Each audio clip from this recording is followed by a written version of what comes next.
All right, well, thanks and welcome to everybody who's come to the PitE Alumni Graduate Panel. My name is Jamie Langdon, and I'm one of the advisors in PitE. Chris Posa is here as well. You want to chime in? I am the other advisor in PitE. I started about a year ago now, actually, so been around for a year. And we have a peer advisor, Kelly Bayard. You want to chime in? Hi, that's me. I feel that. And we have Kate Walsh, another peer. Hello. Okay, so that's kind of everybody who's going to be interacting. But the most important people are the alumni who are here to chat about their experiences, kind of in PitE, but a lot, mostly in grad school and then post-grad school and career. So let's do a round robin and introduce ourselves. I'll hit Rebecca first because she's the first one I see. So if you could tell us what your name is, what your pronouns are, if you prefer any, what graduate school you attended, and where are you currently employed? Sure. Hi, everyone. I'm Rebecca Guerrero, PitE class of 2013. My pronouns are she, her, hers. I attended the University of Oxford in the UK. I studied environmental change and management there. And I currently work for Guidehouse, which is former PwC's public sector consulting firm, as a managing consultant in their state and local government team, and I'm in Detroit. Sweet, thank you. Sherelle? Hi, everyone. My name is Sherelle Streeter. My pronouns are she, her, hers. I graduated from PitE in 2018, and I attended grad school at Taubman for urban and regional planning, and I graduated this year, 2020. I'm currently working as an assistant urban planner at WSP, which is a consulting firm here in Detroit. All right. Jim, you ready? Hi, everybody. My name's Jim Vandeputty. My preferred pronouns are he, him.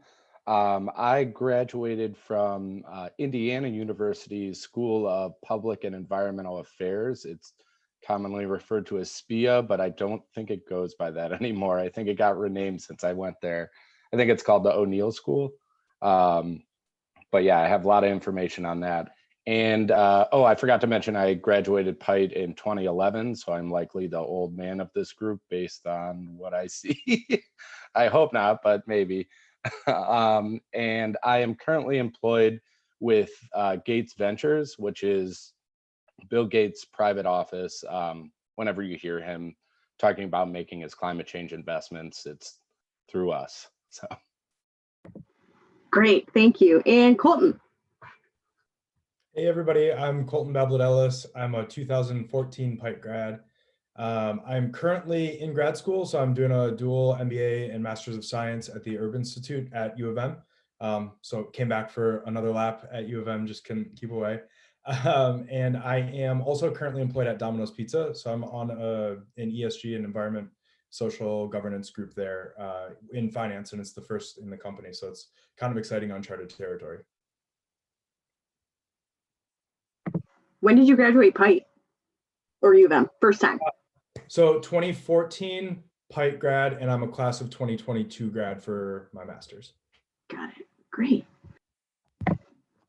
Okay, well, let's get started with the questions. Chris, you're up next for what's next? I am up next. So what got you all interested in your current field of interest? I don't know, would you just want to like keep that same order that you introduced yourselves in? That might be the easiest. I think it sounds good, yeah. So what got you interested in your current field? I actually have zero. So my job is very public policy oriented. I work for state and local governments here in Michigan. I'm currently doing the Wayne County COVID response. So it's a lot of fiscal work and accounting. So it seems really different if you looked at my resume from everything else I've done. It's all been very climate, sustainability, and environmental related.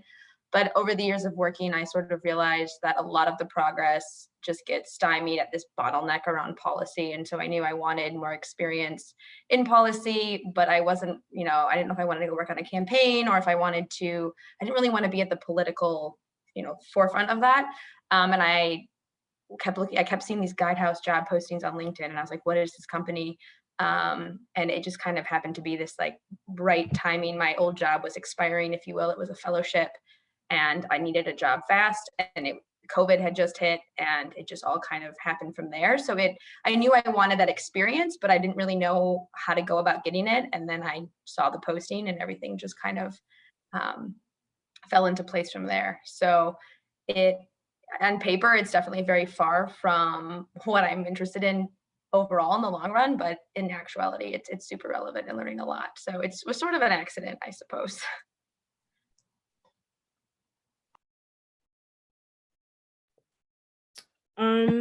So everything for me kind of happened my sophomore year of undergrad. I had just declared in my mind that I was going to be a pipe major. And then I was a pipe major already. And I was looking for a requirement for one of the courses, and I just like searched, I looked on the course guide, and there was a class called, it said Detroit. I searched Detroit, and then urban planning came up, and I was like, oh, what's that? Never heard of it.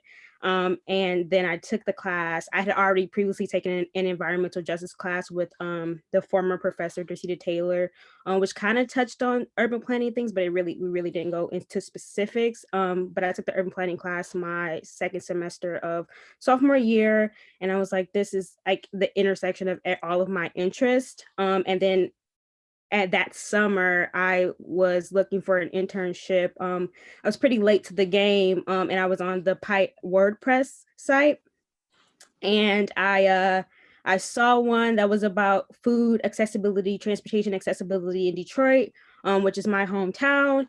And it was, it was working with a startup that was working collaboratively with Meyer and Lyft. And I interviewed and I got it, and that really changed my perspective and really helped had me thinking about just like transportation accessibility in Detroit and how it's different from in Detroit where I'm from to from Ann Arbor where I was currently living. And then that's when I started to really focus on transportation planning. Yeah. Thanks, Sherelle. Yeah, so, I think for me, it obviously all starts with climate change. I think that's the most pressing problem we have. And I'm sure most of the folks on here would agree. But, that's obviously a super, super broad area of interest. So going to grad school, my thoughts were that, the biggest impact I could make would be at the macro level. I forgot to mention, I'm in DC. So I really, that's kind of what I thought my grad school would be all about. And it was to a certain degree. But after that, I was actually kind of surprised at the path my career took. I started off as a management consultant, just like Rebecca, working for Grant Thornton. And then I moved, I worked in the Department of Energy as a contractor. And I also worked for the Climate Reality Project, former Vice President Al Gore's nonprofit. So that was a lot more involved with advocacy and environmental justice and things like that. Now, I think this has been the most exciting time in my career because I'm really working at the intersection of technology innovation, climate change, and policy. And that's really the core of where my interest lies.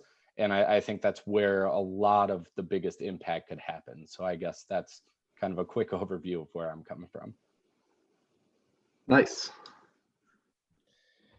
Yeah, kind of similar to Rebecca and Jim. My career path so far has been a little bit of a roundabout accident in a very good way. So when I was in school, I primarily was interested in sustainable agriculture. It was my specialization in PitE. Was very interested in food, but had taken a very, very scientific approach to it and just hadn't thought a lot about the intersection of where that actually gets applied. So after I graduated, I got a job at the Erb Institute, where I'm now a student, on staff and administration. And through that, I started to get some exposure to where that interest in mine of food intersects with real world applications, and got really interested in supply chain for food. So, worked for Erb for a few years. I really loved working there, got some great work experience at a large public university. U of M is just, you all know it as students, but working for it, there's just as many cool benefits. And through that, I found Domino's supply chain leadership development program. So I made a jump, pivoted to supply chain. I spent the last 2 years working in supply chain, knowing that there was no real sustainability component of that, but I wanted to learn the operations of a really big company.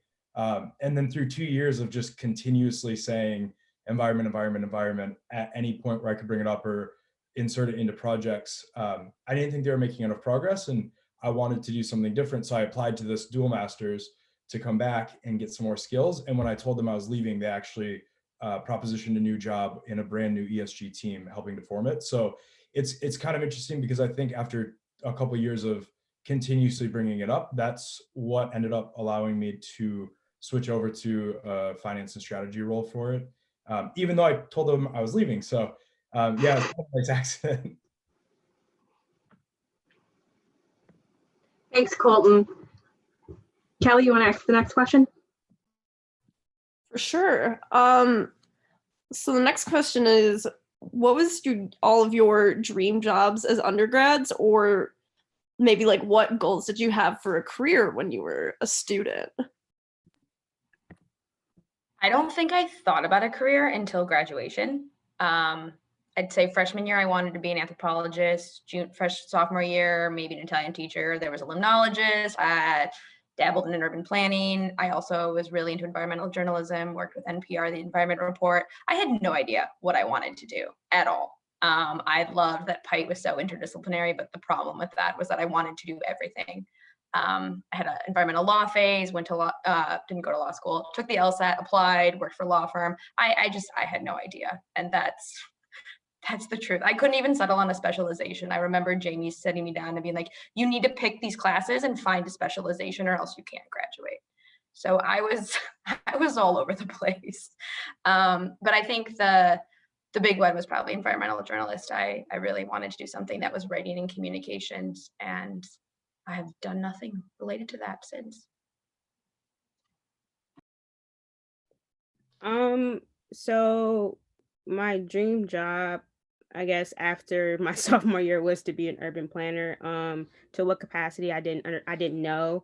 When I applied to graduate school, I said, oh, I wanted to work for SIMCOB, which is the Southeastern Michigan Council of Governments. Now that I've been able to kind of put all of the skills I have to practice and actually practice planning, I don't think I would want to work. Like, that's not like the dream job anymore. I think it's shifted now that I know like how things work. But I think urban planner in general is where I wanted to be. So Yeah, and I'm kind of more along the lines of Rebecca, where I didn't know what the hell I was doing for at least half of undergrad. I don't think I declared until the end of my sophomore year. And then I realized I could get a political science major, a double major. I think it was second semester of senior year if I just took a few extra classes. So, a little all over the place, but I would say I've always kind of had it in the back of my mind that running for office at the state level is something that I'm interested in. Ever since moving out to DC, I've become a little bit disillusioned in that, simply because I don't know, maybe this is just my own bias creeping in here, but I see a lot of those folks as mainly figureheads with not a lot of expertise in many of these areas. And I think you can get a lot more work done, in consulting, in working for a federal agency, those kind of roles. The government gets a really bad rap for lazy and incompetent workers, but that's not true at all. Especially with the Department of Energy, those people are some of the smartest people I've ever worked for. So that was a little bit of a tangent, but that's kind of where I was at. Yeah, I was pretty positive that I wanted to be a professor and apply to PhD straight out of undergrad up until I think pretty much the final semester before I graduated. I did 5 years. So I think it was like halfway through my 5th year when I really realized that I wasn't positive I wanted to go into academia and wanted to find a job outside of I ended up working for the university and staff, but outside of a PhD research route. So I had done most of my summer experiences as research and study abroad experiences because I was pretty sure I wanted to focus on academia, which means I didn't do any internships at all through school. I worked, like work study jobs and barista, waited tables, things like that. So good transferable skills, but right in the middle of my final years when I kind of realized, oh no, I haven't done any of this other type of job development. And I was sure I wanted to get a PhD. And now I don't think I want to go that research route, at least immediately. So I knew I was interested in food and kind of just kept focusing on sustainability as a whole and where I could apply that. And I didn't realize that I liked supply chain and environmental strategy until much later. I still love academia, obviously. I'm back for more, but. Okay, Kate's going to ask our next question. So reflecting on your time in PitE as an undergrad, if you were to do it all over again, what experiences or classes would you guys seek out kind of in preparation for what you ended up studying in grad school or what you're doing now? I think one of the most amazing things about PitE is all of the practical applications and practical experiences you can have, and how some of them are kind of like jointly with other departments. Some of them I don't know if they're even offered anymore, so I feel bad going into details, but like Larissa Larson had an urban planning course in Detroit that was just phenomenal. Like you live downtown, you worked with the city or some local government on a project, and it was very real, and you were responsible, and you had to present to actual decision makers and stakeholders.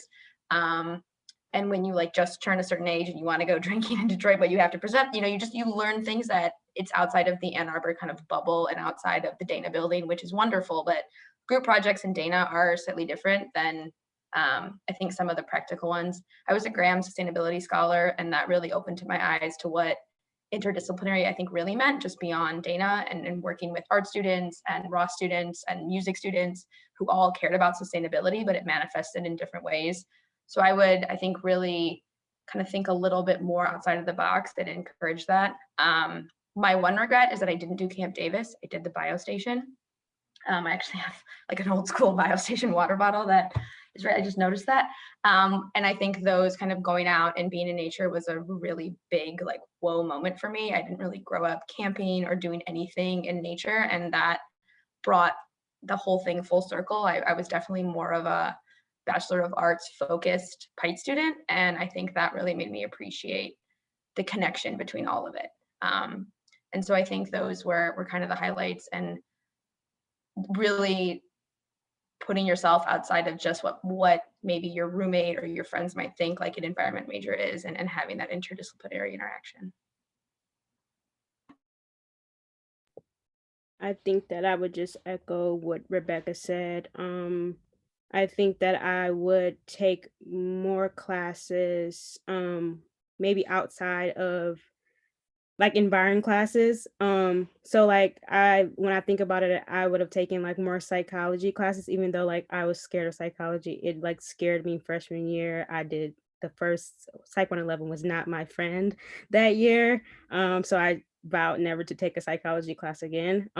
But I think that it's for planning, it would have been very important, especially like behavioral psych, philosophy classes as well. And then it's like for the biostation, I think that was a great opportunity. I went there twice, and for me as person who was interested in planning, I'm from a city, so I'm like not like Rebecca's. I'm not used to camping or anything like that, and it got me to understand not just like nature, but like how other people live, and like in a different type of environment. So this was like a rural area. So when we left the biostation like camp, we'd go like to the grocery store or something like that. I got to see like how the design of other, not a suburban area, not a city, but like a rural area. And I think that that helped me gain a lot of appreciation and really influenced like the way that I currently like think about planning. So yeah, I would just again take more classes outside of environment that are like psychology and philosophy classes, because I think they're very important, especially to the profession that I'm currently in,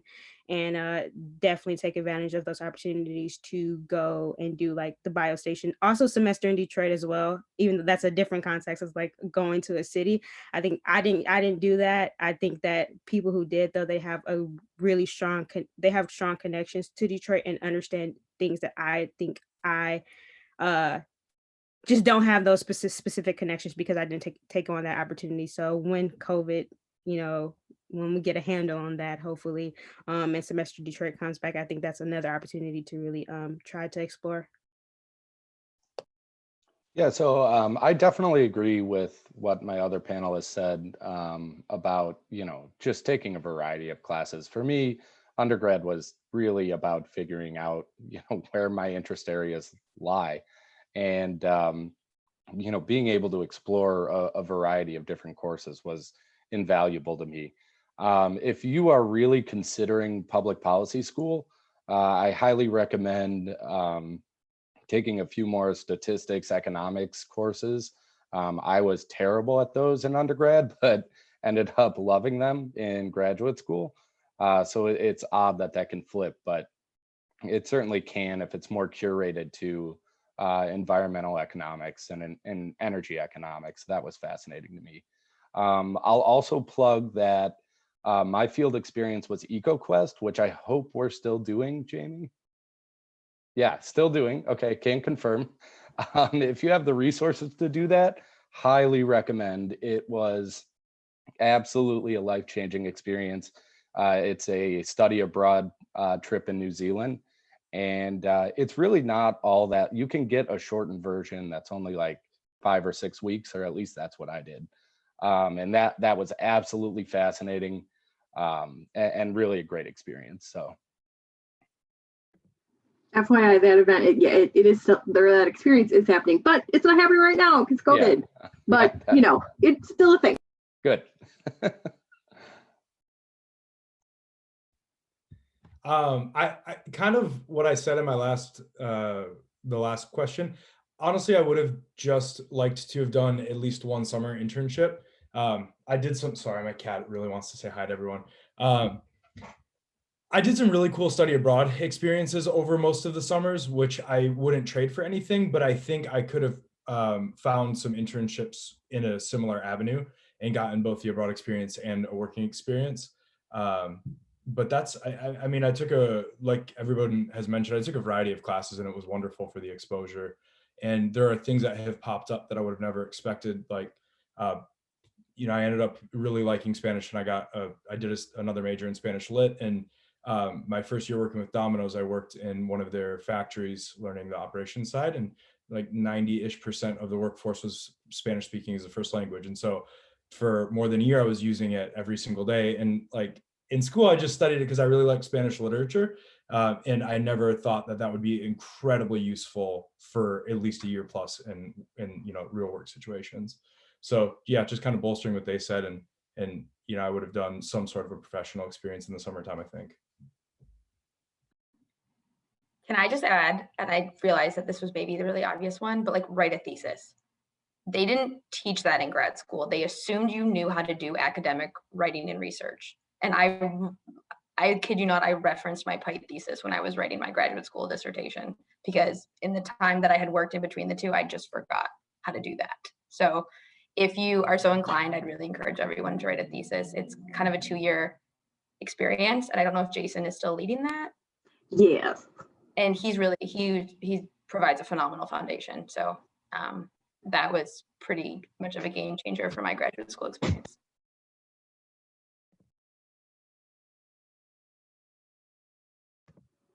And if you can't write a thesis, definitely take on some upper level writing courses that you think are really interesting, and or if you're interested in doing research in general, come see me or Chris, and we will try to hook you up with a faculty member who has an area of interest that you do as well. Okay, so we're on to the next question. If you hear weird noises from my house, it's my dog, she's itching. Okay, moving on. Undergrads often face limitations, money, time, So in thinking back, so clubs. I know, like for example, Rebecca was president of Pike Club, among many other positions in Pike Club. Different specific classes that you think are definite ones. Rebecca mentioned doing a thesis. That's definitely an option that were super helpful in your graduate program. And Jim, you mentioned some too with statistics, things like that. Some of these are going to get repetitive as you guys talk. But and then research. Colton, I know you went and you did research in Greece with Johannes Foufopoulos, Dr. Foufopoulos, who teaches Environ 317. So can you hit on how any of that has kind of influenced you? Sherelle, taking June's class and doing work in Detroit, you know, the usual. Yeah, for sure. I mean, the thesis was great because it teaches you really quickly how to do things independently. Like I was on my own for a summer conducting my own research. My advisor was awesome, but he was pretty hands off. He was not an Environ faculty. He was in the Erb Institute and he's an Erb guy. And he was just like, I don't know this thesis world. So I think there's sort of two kind of components that tee you up for grad schools, like the independent work, and obviously college is that as a whole. But group projects, I mean, they're tough. There's always that one person that does everything or the one person who has their own opinions. And I know sustainability in the campus for me was really awesome because I think I took it, maybe I took it my junior year. But again, it was pretty interdisciplinary and you did a tangible project. You had to present and deliver. We had a group that was like all type A perfectionists and it was rough, but it was very much mirrored, myself included. And it just really mirrored a lot of kind of real life situations where like in graduate school, you have to do group stuff and simulations and various things. And even in the real world, like consulting is a lot of group projects and you don't get to say, hey, I don't want to work with you on this. And you know, the client is a whole group project unto themselves. So I think those are kind of like the two big ones that stood out to me, as well as the mentorship program. I don't know if that's still going on, the Bear one, but yes. Okay. But even just being able to kind of pick graduate students' brains because they're just right there in Dana, and most people are super friendly and super willing and kind of understanding their story and how they got into it. And, you know, the careers that they had pre and post graduate school was also just really helpful to see like, oh, you can kind of do anything with a PITE degree, but you also, you know, kind of have to do the work to figure out what you're interested in. Yeah, once again, I'll just echo what Rebecca said. I completely agree. In addition, other ways that you can kind of get that, like I did an independent study to kind of get that experience, but also going back to the biostation my second time, even though I went in grad school, you still do this. You do a research project, which is a collaborative group project, or I did it for my second time by myself, which really helped me. You know, just like doing spatial analyses by myself, which then eventually helped me in grad school, but also, you know, as a consultant, because that's some of the work that I do. But yeah, those classes that offer group assignments, I think is really important in grad school. It's so many group projects and it does, you have to learn how to, especially if you have a capstone project too, in grad school, you have to learn to work with different people who you know, they just work differently. They have a different way of going about things. And it really does prepare you for post-grad life when you're, because I also work for a consulting firm, and it has prepared me to understand like how certain people work and the different needs that they may have in that collaborative effort. So yeah. Yeah, you guys took the words out of my mouth with that. Group projects really do represent, you know, stuff you will end up doing in real life. And it's all about allocation of resources and managing team relationships and frankly, working with some people you don't want to work with. So, you know, I certainly have experienced that in my career.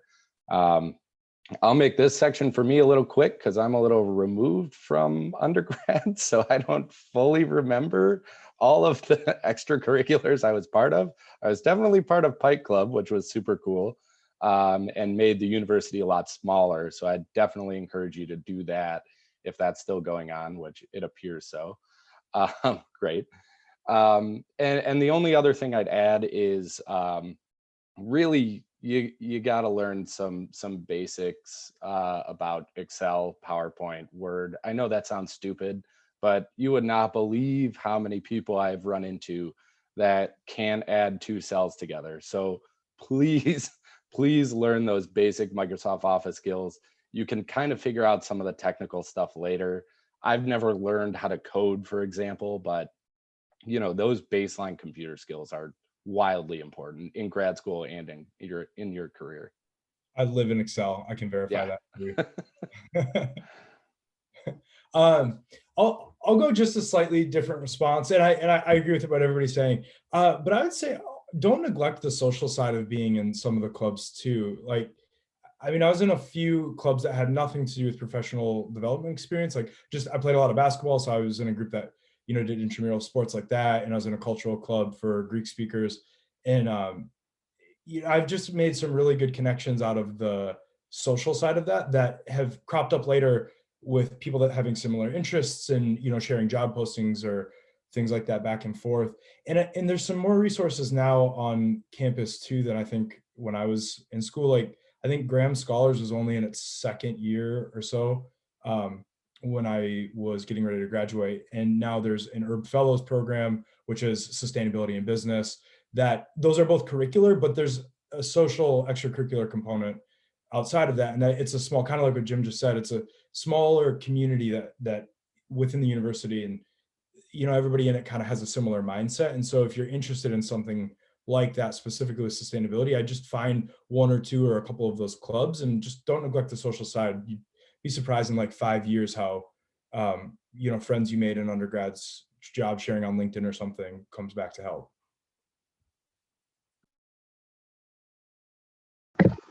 Okay, Chris, you're up. Yeah. So going to like the application side of things for grad school, I remember when I was an undergrad, I had some faculty members that I got really close with, but then others, you take their class and you just don't interact with them outside of it.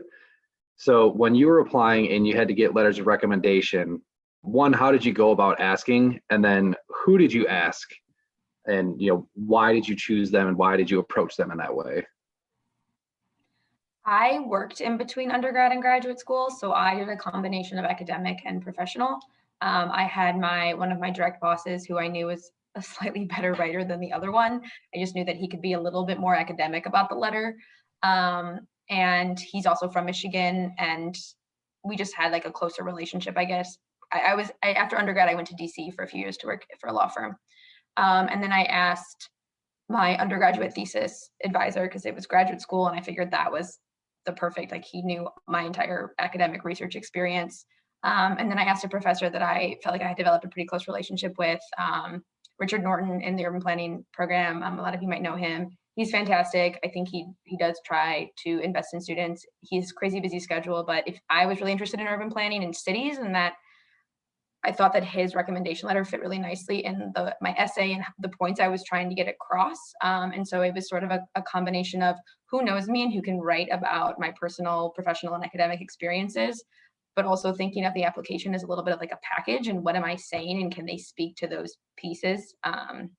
What's on my resume and what's in my personal essay. I didn't necessarily share my essays with them, but obviously I shared my resume and why I wanted to go to school here. And most of them were kind of able to pull something together. You will reach that point where they're like, okay, can you write it? And then I'll just sign it. And that's always kind of an awkward thing to navigate. The first time you write yourself a recommendation letter, you might be, I just think it's weird. You're just kind of like, oh, I have to talk myself up to this person. And I don't want them to think that I'm vain or anything, or I'm just too much. But a lot of people you might ask are really busy. And that's great because they're established, they're higher up. It'll be a great thing on your application. And that's sort of a tangent, but it happens like more and more as you move along in your career that people are just like, cool, write it and I'll sign it. So I guess maybe just be prepared if it's not for grad school, maybe down the road for your career, that will happen. Yeah, I definitely agree. One of the letters that I had, I wrote it. They edited and put in their words, but I wrote the first draft of it. So for me, who I asked were my professor. I did an urban studies minor, so I asked, and I was going to urban planning, so I asked one of my urban studies professor Stephen Ward. Wow, I just blanked. He's over the semester of the trade program. Just want to plug that again. But Stephen Ward, I asked also because I was interested in transportation, studying transportation when I got to graduate school. I worked for the University of Michigan Transportation Research Institute. So I asked the one of my former bosses, and then I also worked for the Energy Institute on autonomous vehicles. So then I asked another boss, and he was a postdoc who was also like in planning, geography, and stuff like that. So I tried to, like Rebecca said, ask people who knew of my work that related to like my personal statement, because I was talking about transportation again and planning and stuff like that. So I tried to ask people who could really touch on, you know, touch on my who I was within that context. Yeah. Okay, so I'll try to be quick on this one.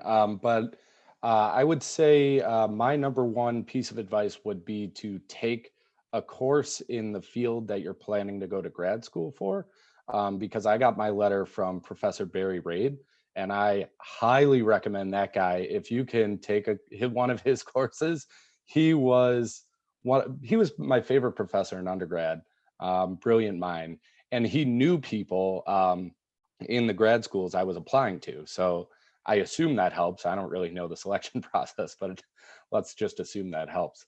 And that just leads to my second point is really develop a relationship with your professors, especially as you go through undergrad, because it's I'm sure when you're in Chem 1800, it's hard to develop a relationship with anybody, but your class size will get a lot smaller over time. And those relationships can really be invaluable. And I guess my third point is my personal piece of advice here is to get work experience before you go to grad school.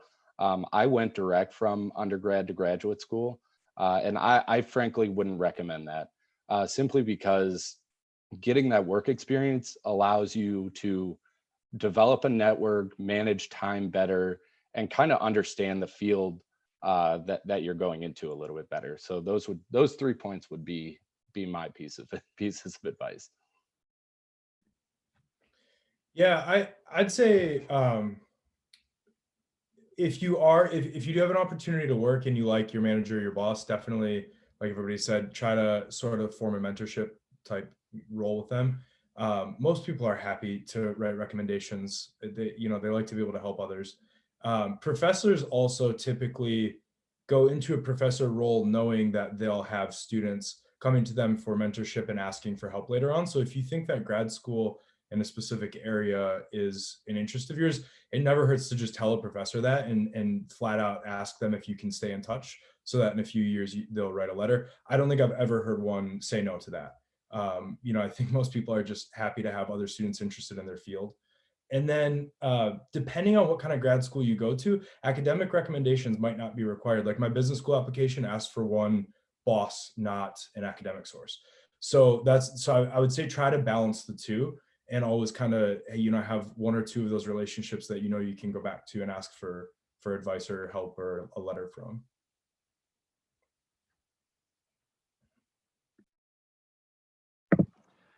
Okay, Kate, you're up. Okay. So what process did you guys use when considering which grad school or grad program to attend? Okay, I really appreciate how the questions we got say being selective, because my answer to this question is not selective. Like the process sort of selected it for me. I did 2.5 years at a law firm, was convinced I was going to be a lawyer, took the LSAT, brutal. I'm sorry for anyone who has to do it.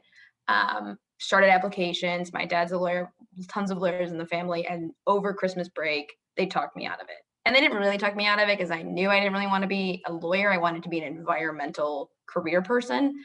But then that put me in like January. I wanted to go to grad school the next year. I absolutely refused to take another standardized test. And in England, they don't require them. So that is why I applied to school in England, thinking it would be kind of a crapshoot. I was very attracted to the 1-year graduate program because I thought that would be kind of better time-wise, financially, et cetera.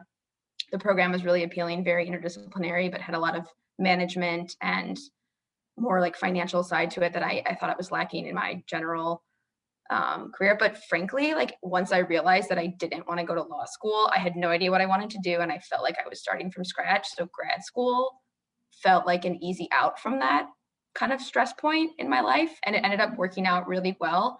But looking back, I don't recommend that path. I think grad school is expensive and it's time consuming. And I think it's, if you go to school, I think it's really great to make sure that you know you want to go to school for something and not just go because you don't know what you want to do next.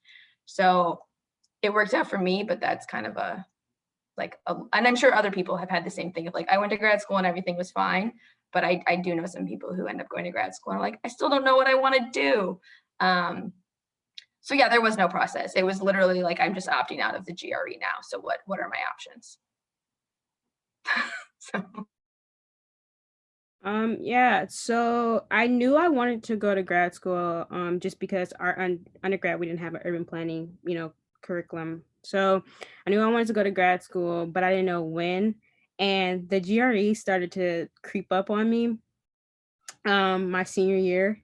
And so I was like, oh, I'm definitely not going next year because there's no way I'm going to do that. I'm not prepared. Well, it was my end of my junior year. I was like, I'm not prepared to take the GRE. So I was like, I'm going to think of an alternative. But then I talked to one of my professors that was at the urban planning school. She taught the intro to urban and regional urban planning in PitE. And I talked to her and she was like, do you have an alternative than going to grad school? And I was like, no, I don't know what I'm going to do after I graduate. And she was like, well, you might want to consider, applying. And this was in September. So I'm like, okay, cool. I haven't studied for the GRE. So, and I didn't study for the GRE. I'm sorry, you shouldn't do that. You probably should study. I did not study for it just because I didn't have time, but I'm also realizing that the GRE is becoming obsolete. Like for some programs, not all programs, but for some programs, it's just not necessary. So I just like went in go mode and started to, gather all of these different things I needed, like letters or recommendations. I immediately started to send out emails for those. And then I scheduled a GRE exam day. And then I also figured out what schools I wanted to apply to. And I think they recommend 3 to 5. So I did 3 after, doing my research and and talking to Phil Deneri. He really helped me because I asked like, how do you pick a grad school? I knew I wanted to apply to Taubman at Michigan, but I didn't know what other schools I wanted to apply to. And he recommended like, if you intend or anticipate working in the Midwest, maybe you should like apply to Midwestern schools, just because they teach you different things on the West Coast or East Coast than they would in the Midwest, just because of the context of where you would be going to school at. So that was, my kind of slightly chaotic process, which like September was like, okay, you're going to grad school now, instead of like taking a gap year. And I just, gathered all of the resources I needed to do, took the GRE in like December. And yeah, I picked a grad school in April or something like that. So I don't know if you all remember the job market in 2011, but it wasn't so great, which you seniors can probably relate to. So I did exactly what Rebecca is telling you not to do and you shouldn't do. It just so happens that I got super lucky because I loved my grad program. I knew I liked public policy, but there's some element of risk to going to grad school. There's a chance you really might hate it. I've had some friends had that experience and it's not great. So yeah, I think you really should be sure that you want to go. So I think that's your number one decision. And then selecting the program is your second decision. And then selecting your school is your third decision. So the first 2 were pretty easy for me because, I had a deep interest in public policy and how that relates to environmental issues and policy issues. But the third question, honestly, I looked at the rankings of public policy schools. I talked to Barry Rabe. We talked about what program might best suit me, and Indiana made sense. It was the Big Ten. It was the second best policy school at the time, and it's the only one that had policy and environmental issues together. So that's kind of my process. Yeah, so I had kind of a funny perspective that I don't think I would recommend for others. I was hyper focused on just one individual program, and it was kind of a make it or break it for me, where if I didn't get in, I probably wasn't going to end up going back to grad school, or I would have pivoted and possibly done PhD application somewhere else. So when I realized I didn't want to go into academia in my final year of undergrad, I started looking more at jobs and seeing, what I wanted to do. And I realized that I needed I needed to get some work experience, and then I needed to study some other fields to get some more background on what I eventually thought I wanted to get into. And so I found the Erb Institute program at that time, decided that's where I want to go to grad school, but I want to work for a few years in between and come back. Just serendipitously, right when I graduated undergrad, a job at the Erb Institute opened up. So I was like, well, what better way to start to learn about this field than to apply at the institute I'd like to come back to. So very lucky I got that, spent a few years there, and then decided I wanted to go to industry. And in all of that, I kept the prospect of coming back to Erb as a grad student in mind. So I actually joined the evening part-time MBA program. So for the last 3 years, I've been doing night classes, just like 1 or 2 classes per semester. And I just started full-time at SEAS this fall. But so I've been hyper focused on this one program for the whole time. Like I just had one application that I sent out and was really hoping that went in my favor. Definitely, I probably wouldn't recommend that to most people though, because that's like, it doesn't give you a lot of options if it doesn't go how you want. All right, thanks for answering those questions. I guess next, it seems to make sense to ask this. Having gone through grad school, what questions should undergraduates be asking of their prospective graduate programs?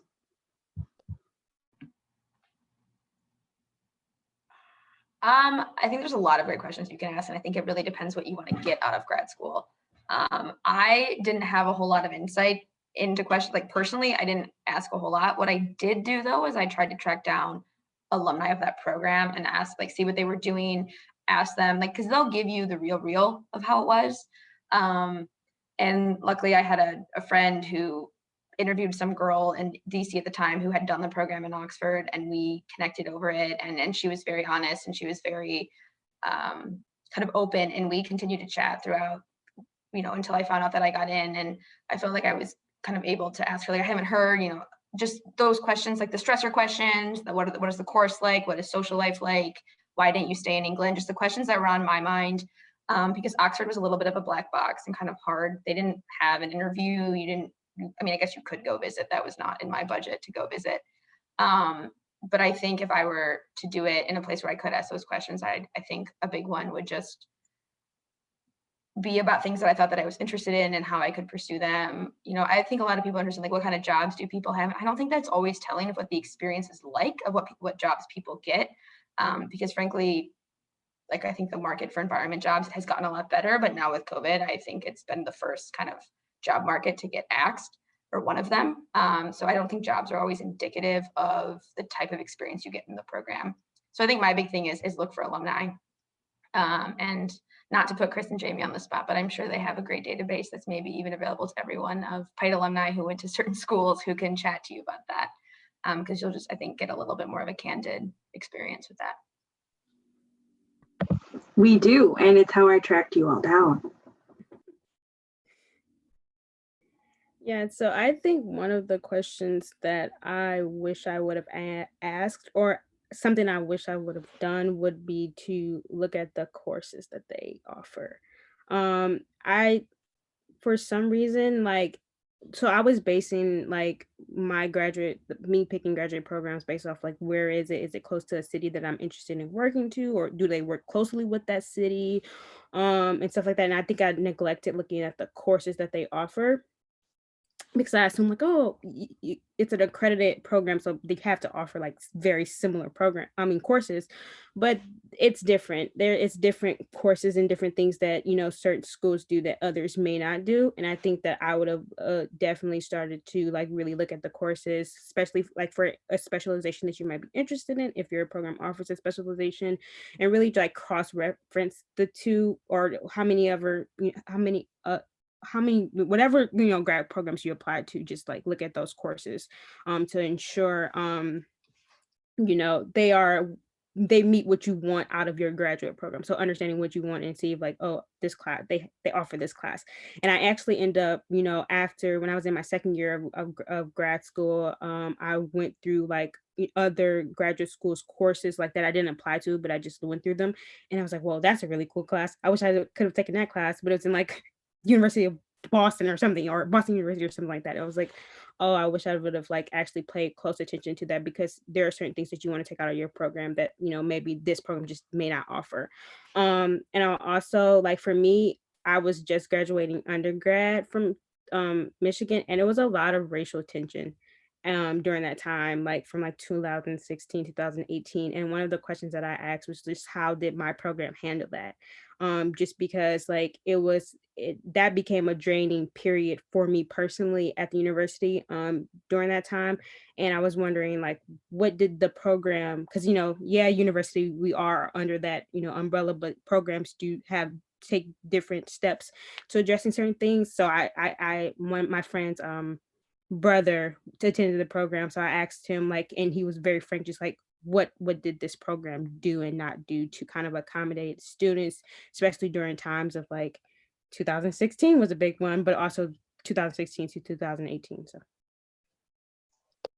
Yeah, I'd echo what was already said. I'd add just a couple more thoughts. One is what kind of different programs they offer in terms of flexibility with your degree, because I know my program offered several options for dual degrees, where you could get a Master of Public Affairs and a Master of Science in Environmental Science, or I think there was a law one too. So there's a lot more flexibility than you even realize. And to continue on that point, even if you do select a certain degree that you're interested in, most programs, well, I don't know, this has been my experience, but my program allowed me to really curate my concentration to what I wanted it to be. And I mean that absolutely literally, because the course catalog had about, I don't know, 10 different concentrations. And I realized halfway through my first year that I could just make up my own path, and they were fine with that. So, I'd ask about what kind of flexibility they have. And the last point I'd make is, I do think what gets spit out on the other end of grad school is important. My program had a lot of relationships already existing. That was kind of a pipeline into their organization. So my first job out of grad school was with Grant Thornton, and it turns out that the former head of the public sector went to my program, so he recruited heavily out of my program. So that was a huge benefit, just to have that peace of mind that there are a lot of high-paying, really great jobs coming out of the program itself. Yeah, I would just reflect on what's important to you and specifically seek out programs that have that. So if it's a really strong community and network with it, or if it's, if you're really interested in making a really big sustainability impact, or if you're really interested in, a really well-paying job, or whatever's important to you, just ask about that. Most program offices are going to know those sorts of things, like average income of their their alumni, or what big impact things alumni might be known for, whatever else. So that's for me, the community aspect was really important, which is why I got laser focused on Erb. They've got a really big community and network that I just really, really wanted to be a part of as a graduate program. All right, Chris, you're up. So I've heard networking kind of been talked a little bit. I know, it's something that we always try to get students to do when they're undergrads, and it's something that students think about going into grad school.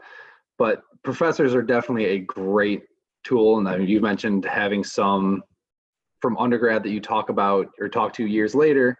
So when you made the transition to grad school, has your relationship with the faculty changed?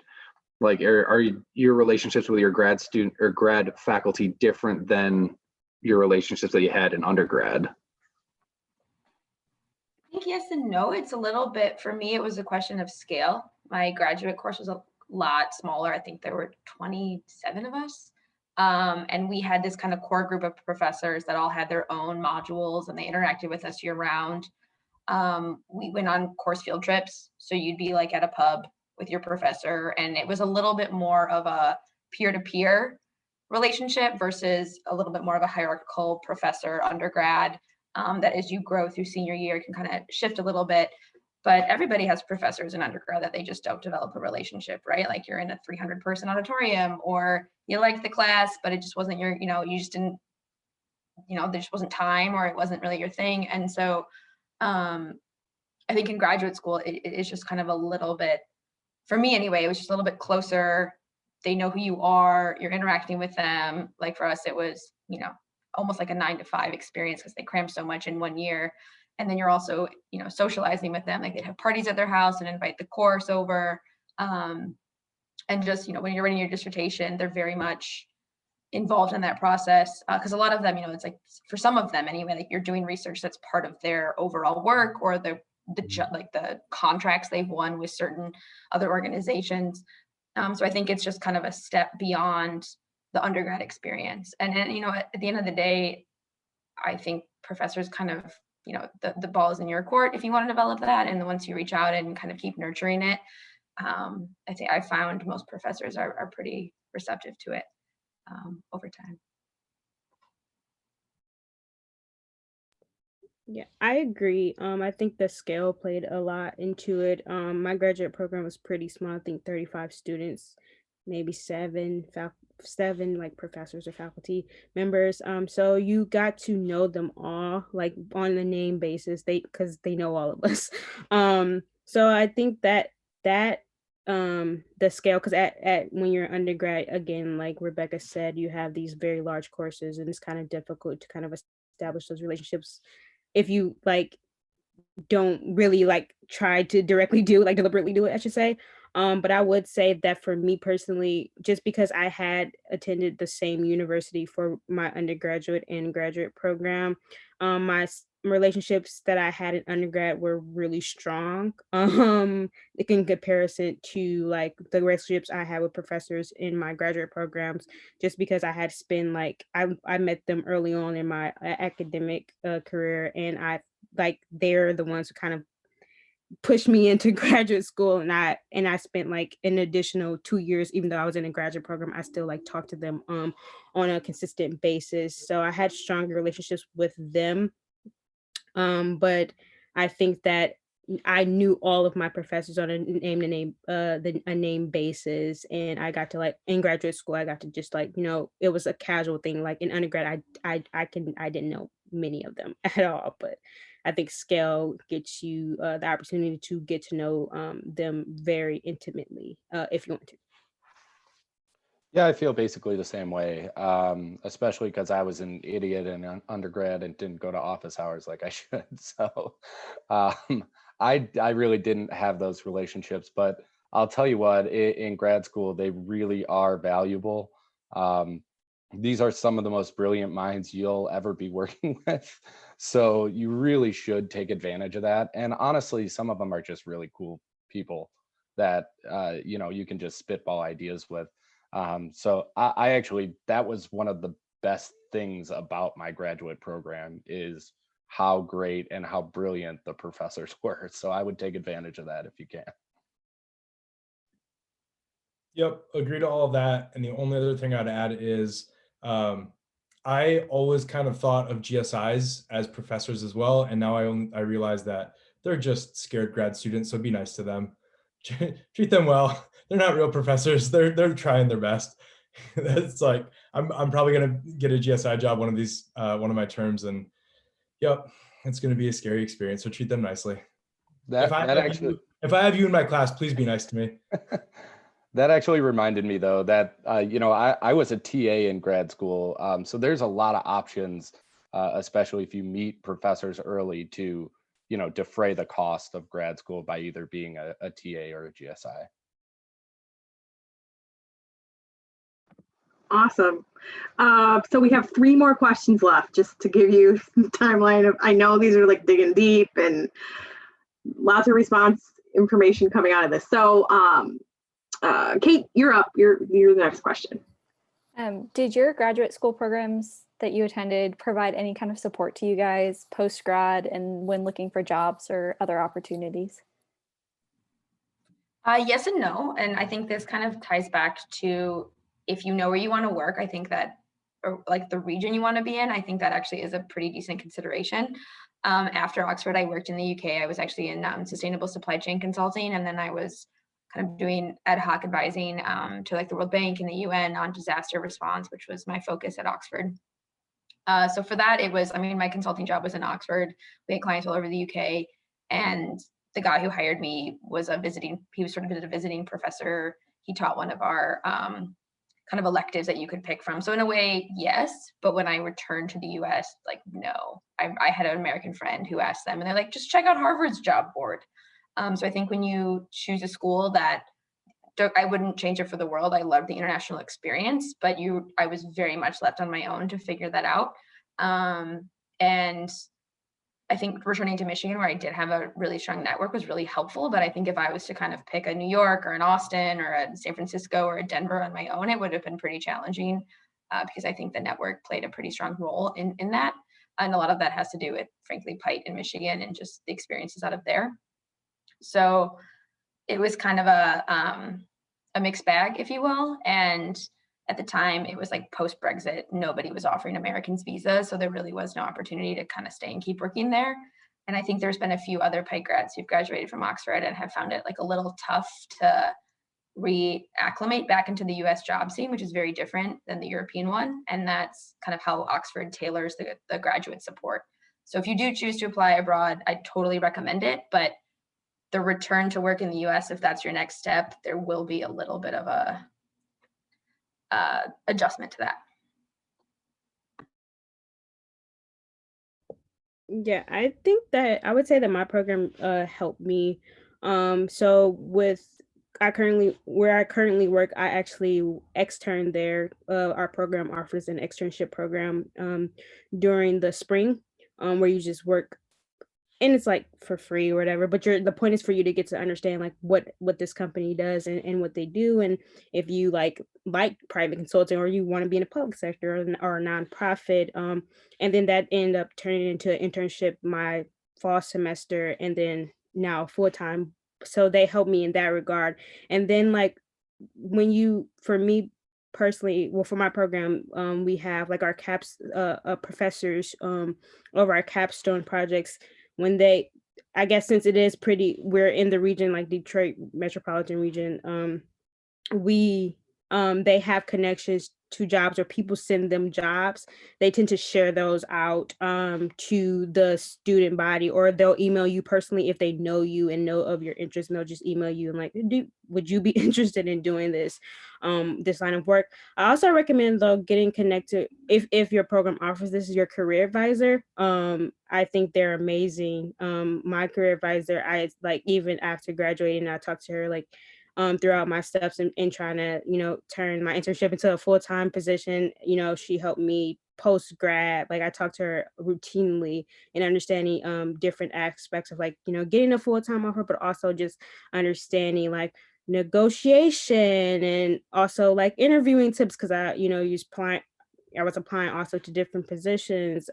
So I think that would be like one of my biggest recommendations, is to really get, if your program offers a career advisor, or your university. I know Michigan offers career advising, so even in undergrad, I would talk to them often to kind of prepare for that post-grad life.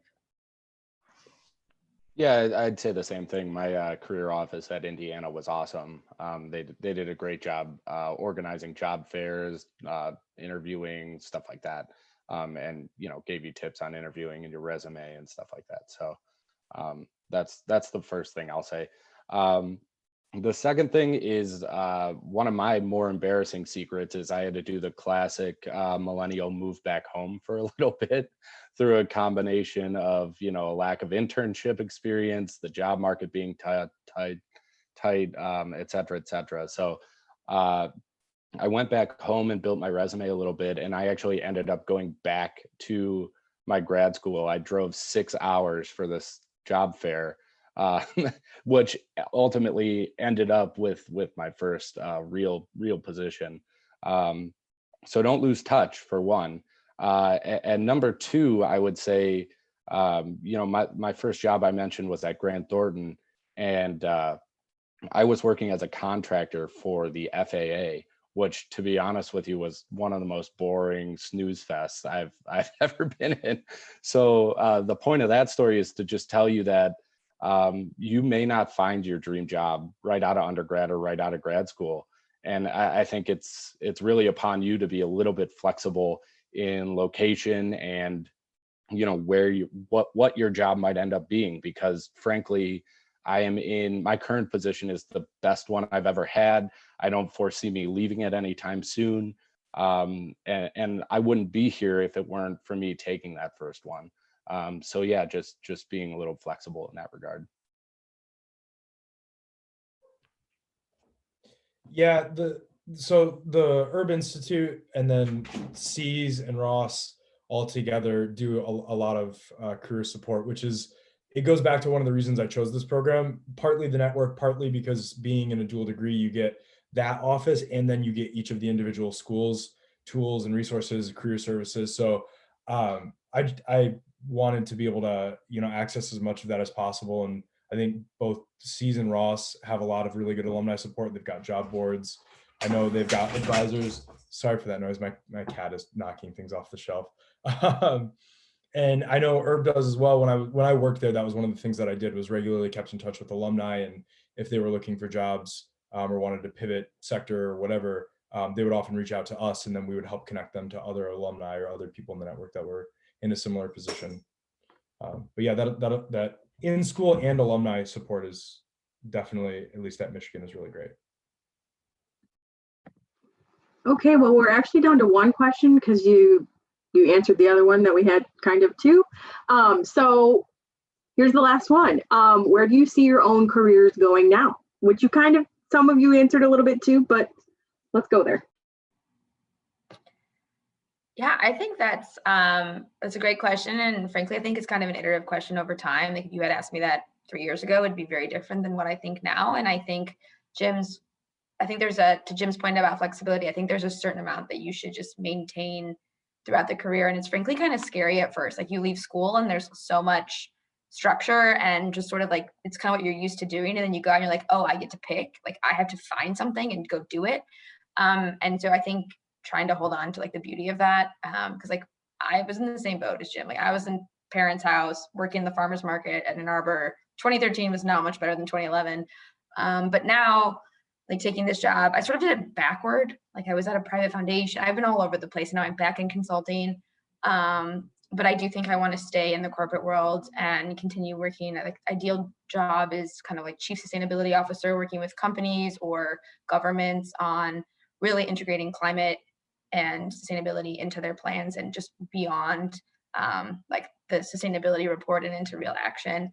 And so I think having some semblance of that North Star is helpful as you take different jobs throughout your career, and knowing that it will all kind of come full circle and contribute. Because I can think of, just like Jim, like with that FAA job, like I can kind of pull experiences from everything I've done, from journalism to the farmer's market to the law firm, that come into play in what I'm doing now. So I think having some sort of sketch of that, where you want to go, and allowing yourself to be flexible, and knowing that everything you do will be valuable and important toward it is really kind of that. So that's sort of what I think I want to do. But I also know that I've sort of done a little bit of a career pivot into a more policy oriented role. And I'm also open to that kind of changing my direction a little bit.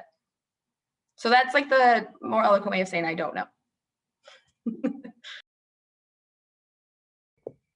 Yeah, I think that I'm in like the learning phase of just trying to understand like in academia I understood what planning was. I think it's kind of when you practice wow, can't talk. Practicing it it it's kind of different, and I just onboarded as a full-time like 2 weeks ago. So, I'm still trying to figure out, like, what does that mean? What is like, I did intern for this company, but it was more so, doing the backhanded research and, GIS analyses and projects. So now that I'm kind of leading different efforts, it's different. So I'm still in that exploratory phase of like what is planning in the private sector. And I'm just like at this point of like being flexible and where my future takes me. But I'm like just like, okay, when we work collaboratively with different departments, I'm like trying to understand, okay, what do they specifically do and stuff like that. So I don't know where life will take me within like the next year or and nowhere in the future. I have no idea. But I'm just in this place where I'm just like trying to learn, just getting my feet wet and just trying to learn. So yeah, if you asked me this question a year ago, I would have a completely different answer. I would say a year ago, I was kind of in the situation where I had some really good experience under my belt, but I felt I could do better both financially and with what I was actually doing. And I think everybody will experience that in their career as they move through it. Um, Fortunately, in May of May of this year. Geez, I can't even keep track of the time. May of this year, I was recruited for this position, which was lucky. But if I hadn't been flexible in the past, I may not have a resume that would have stood out. So that harkens back to that point. But anyway, this current position, I'm standing up a fellows program through Breakthrough Energy, which is designed to invest in fellows research to decarbonize some of the less sexy topics in climate change, like cement and steel. They're very highly emitting sectors, and they don't get a lot of attention. So obviously, Bill Gates has the capital to kind of take a lot of risks and be very patient with this program. So I think it'll last quite some time. So I'm really excited to see it stand up.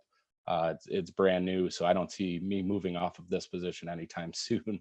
But I still, in the back of my mind, still might run for office in the long term, but I'll have to move out of DC first. Do it, Jim. I would vote for you. I only just met you tonight, so. Thank you.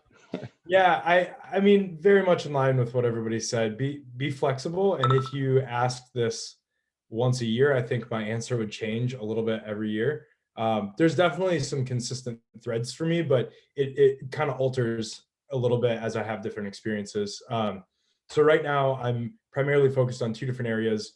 My first focus is entrepreneurship. I'm working with a team that I've assembled on a startup idea around agricultural supply chains, and then if that doesn't pan out, I probably will continue to try to stay in environmental strategy and reporting. Supply chain is really fascinating to me within a big company, but I don't think in the big company is exactly where I want to be. I either want to be at a startup or a smaller business, or doing more of the strategy and reporting work for larger companies. So I don't know if that means consulting or if that's in-house for someone, but yeah, I mean, if you would have asked me in undergrad, I would have never thought that I would like dealing with the data and numbers and usage type stuff as much as I do. But I think it's really interesting to be able to live see those metrics, and that's something that has changed over time. So I think strategy and reporting and entrepreneurship are kind of my end goals right now. Great. Well, that concludes all the questions that we have for you. If anyone has any questions that they want to ask, you can ask it in the chat, or you can unmute yourself and feel free to ask the question out loud, whichever you're most comfortable with.